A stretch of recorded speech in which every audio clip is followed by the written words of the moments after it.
네, 네, 말씀하세요. 네, 궁금한 게 이제 일단은 검찰에 고한다고 하셨는데요. 검찰에 고발하시기 전에 먼저 이거를 검찰에 수사를 요구하신 이유가 뭔지 궁금합니다.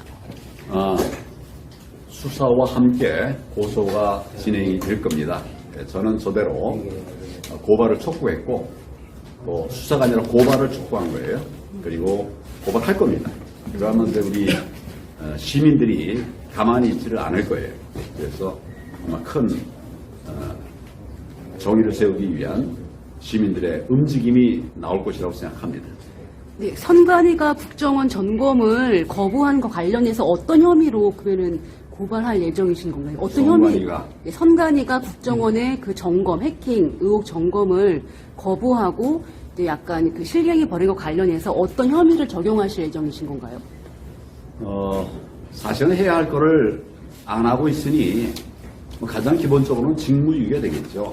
가장 중요한 것은 직무유기가 되고 더더구나 이제 보안정보를 해주겠다 이렇게 하는데 그것까지도 하지 않는 부분에 관해서는 넓은 의미의 좀 악성 직무유기가 되지 않을까 그런 생각을 합니다.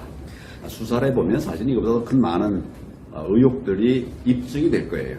그런데 그런 거 피하기 위해서 국정원의 보안 점검을 거부한 거죠. 그건 있을 수 없는 것입니다. 저도 검찰에 근무했습니다만은 검찰도 사실은 국정원이 보안 점검하는 거 거의 다 그대로 받고 있습니다. 뭐 꾸릴 게 뭐가 있겠어요. 잘했습니다. 엉터리를 했으니까 안 하고 피하고 도망가는 것이죠. 근데 이제 오늘 1시간 정도 전에 보도가 선관위에서 이제 그 행안이 그 의원의 의견을 받아들여서 이제 점검을 하겠다, 수용했다고 하는데, 그럼 이후에는 이제 개선이 되고 있는 것이라고 보시는 것인지. 지난번에도 선관위 사무총장이라는 자가 뭐 마치 보안 점검을 받을 것처럼 말을 했어요. 공개적으로는 말을 했어요. 그리고 그 다음날 이제 국회 가가지고는 딴소리를 했어요. 아까 제가 잠깐 설명을 드렸습니다만은 진정성이 없습니다.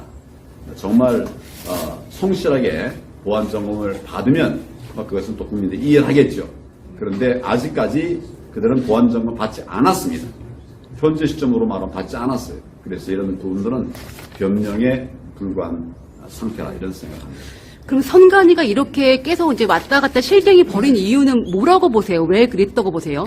지금 선관위가 보안 점검을 받으면 드러날 게 많다고 생각합니다. 드러날 일이 많아요. 그래서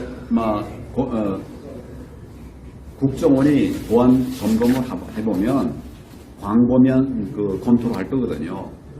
밝혀질 게 많으니까. 또 아까 이제 예를 들어 서버에 들어있는 것들을 잘못 관리하거나 또는 북한에서 해킹을 했다고 하지 않습니까? 그러니까 만약 해킹했다고 그러면 가지고 있던 그런 것들이 털렸겠죠.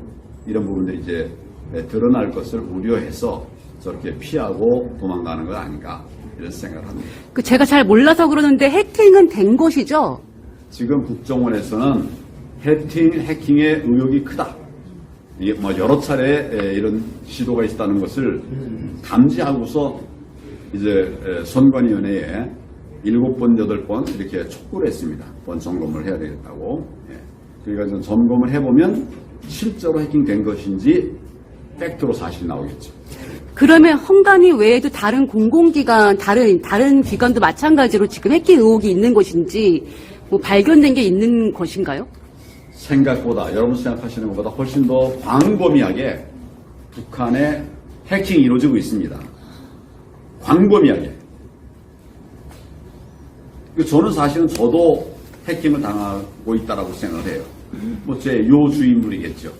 저는 사실은 제가 2005년도에 국정원 도청 사건을 수사한 바가 있습니다. 도청 사건. 도청이 있었겠나 없었겠냐 다 그런 걱정들을 했었는데 거의 한 10몇 년 동안은 의혹으로 끝났어요. 의혹으로 끝났는데 2005년도에 이제 내부 고발자가 생겨가지고 본격적인 조사해 보니까 국정원이 한 국 자체가 8국이라고 국 자체 하나가 도청 조직이었어요. 이래서 거기 이제 국정원의 원장들을 구속까지 했습니다. 원장 또 차장 구속까지 했습니다. 이런 것들이 조사를 해보면 다 나올 테니까 숨기는 일이죠. 숨긴다고 될 일이 아닙니다. 결국은 밝혀질 일이니까 정정당당하게 드러내는 것이 좋죠. 그럼 선관위가 만약에 해킹이 이제 만약에 이제 발견되면 그런 그 관리, 부실 관리에 대한 어떤 그런 그 책임을 받게 되는 거죠? 부실 관리에 대해서는 행정적인 책임을 지겠죠. 책임을 지겠죠. 그런데 그걸 이제 거짓말한 거, 이런 부분은 좀 더 중요할 것이라고 생각되고, 이런 것들이 부정선거에, 불법선거에 악용되었다고 하면 그건 또 별도의 범죄가 되겠죠. 잘 몰라서 그런데 역대 선관위에서 이렇게 해킹 같은 점검을 그러니까 중립성을 근거로 거부해온 것인지 아니면 이번만 그런 것인지. 제 기억에는 선관위가 국정원의 보안 점검을 거부했다라는 말을 들어보지 못했습니다. 이 정부, 문재인 정부 들어와서 이런 일이 생긴 거예요. 그러면은 지금 이제 대표님은, 그러니까 전 대표님께서는 이게 북한의 해킹, 그러니까 북한의 소행이라고 지금 그렇게 보시는 것인 줄? 국정원은 북한의 해킹으로 의혹이 간다. 의혹이 든다 해가지고 지금 시작한 겁니다. 우리가 생각하는 것보다 북한의 해킹은 굉장히 광범위합니다. 여러분들도 모르겠어요. 잘 좀 살펴보십시오. 국정원이 그냥 하는 거 아니거든요. 국정원은 어떻게 보면 우리 이 공조직 중에서도 가장 실력 있는, 소위 정확한 팩트를 토대로 움직이는 사람들이거든요.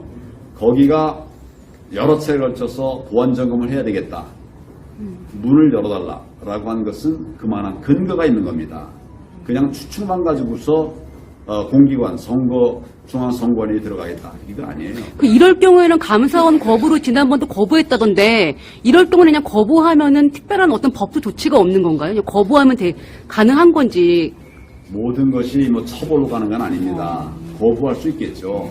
그렇지만 온당하지 못한 거부, 국민을 속이는 그런 거부라면 그건 우선 국민들의 지탄을 받겠죠. 그리고 수장이 그에 대한 적절한 또 제재를 가하겠죠. QR코드 관련해서 사용하지 말아야 된다는 주장하시잖아요. 근데 당에서 혹시 지원 요청 같은 거 하셨나요? 저한테? 아니, 당에다가요. 같이 함께 하자, QR코드. 제가 여러 번 공개 석상에서 얘기했어요. 원래 바코드라고 하는 것은 정말 바 아닙니까? 바. 여러분들 이렇게 상품 내보면 바 많이 나와 있잖아요. 그게 바코드거든요. 바코드거든요. QR코드는 대개의 사각형으로 동그랗게 돼 있어요. 이게 QR코드예요. 근데 그 QR코드가 바로 바코드다. 라고 선관위가 지금 억지를 부리고 있는 거예요. 그걸 바로잡아야 됩니다. 그 노태욱 선관위원장이 지난번에 석고리 논란 관련해서 지난해 사과했는데요. 노태욱 선관위. 예, 노태욱 선관위원장이 석고리 부실 선거 노태욱이 아니라 노태욱이요. 네네. 노정이 선관위원장은 노정이. 선관위원장의 노정이. 하여튼 네, 조남을 다시 한번 확인해 보겠습니다. 근데 그분이 이제 사과했는데 그 이후에 개선돼 있다고 보시나요? 개선 안 됐어요. 네. 고쳐야 됩니다. 그래서 제가 수사를 해야 된다는 거예요. 거기까지 하죠? 예. 네. 감사합니다. 아직 질문도. 이거 좀 보내주세요. 그럼 같이 합니다.